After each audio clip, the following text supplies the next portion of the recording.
मेरा इस पे जो एनालिसिस है वो ये है कि अब जो है मामला आगे नहीं बढ़ेगा। अब आप सवाल पूछेंगे जी वो क्यों? अच्छा, सबसे पहले हम देखते हैं जब ईरान पर अमेरिका ने हमला किया। अब इससे भी पीछे चल रहे हैं, जब अमेरिका को इसराइल पुशअप बार बार पुश कर रहा है कि आप हमला करो, ईरान जंग में आओ। इवन के ट्रंप ने भी बोला, और जो दिफाई तज्जियाकार है अमेरिकन, उन्होंने भी ये बोला कि ईरान की जंग में इसराइल चाह रहा है कि अमेरिका डायरेक्टली इन्वॉल्व हो। अच्छा, वो तो पपेट है। जो ट्रंप है, डोनाल्ड ट्रंप इस वक्त पपेट है, पूरी दुनिया जानती है वो इस वक्त नेतन्याहू का पपेट है।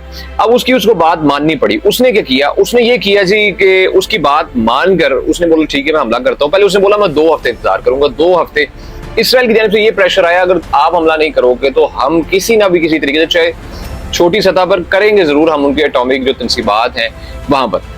अमेरिका ऑलरेडी बात कर चुका था कि मैं हमला करूंगा। अब वो उसने एक जो अपनी जो है ना पावर, एक as a you can say वो एक स्टेट बना हुआ है, सुपर पावर, उसको कायम रखने के लिए उसने क्या किया? उसने जी इन पे हमला कर दिया ईरान।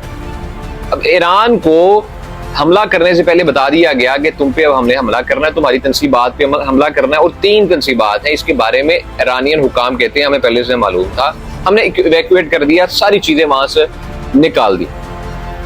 अब जब हमला हुआ, वो जी 12 जो मिसाइल उन्होंने दागे, बंकर बस्टर्स जो उन्होंने हमारे B-2 बॉम्बर्स के साथ, अब उन्होंने ये नुकसान ऑब्वियसली पहुंचाया। वो जब गिर रहे, बैरूनी तौर पर काफी नुकसान पहुंचा, लेकिन अंदरूनी तौर पर कोई कैजुअलिटी, कोई नुकसान नहीं हुआ।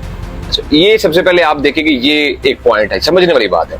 सबसे पहले ये आप देखें, आज ये अमेरिका साथ ही क्या कहते हैं, अमेरिका बहादुर ने बोला जी आपने अगर हमला किया ना ईरान को तो इसके जो कॉन्सिक्वेंसेस हैं आप देखेंगे, इससे भी सख्त आपको इसका जवाब मिलेगा।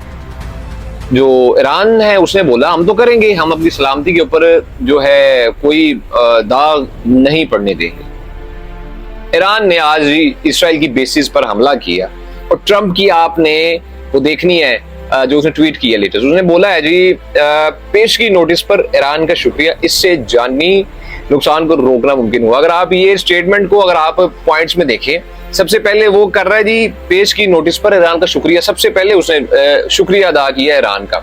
अच्छा, जिसने बैक फायर करना हो शदीद, पहली तो बात वो शुक्रिया अदा नहीं करता, उसने शुक्रिया अदा किया। दूसरा कहता है जी उसने ये भी, ईरान अब इलाके में अमन और हमआहंगी की जानिब बढ़ सकता है। अब आप समझें कि पहले अमेरिका ने जो हमला किया वो फेस सेविंग थी, अब जो ईरान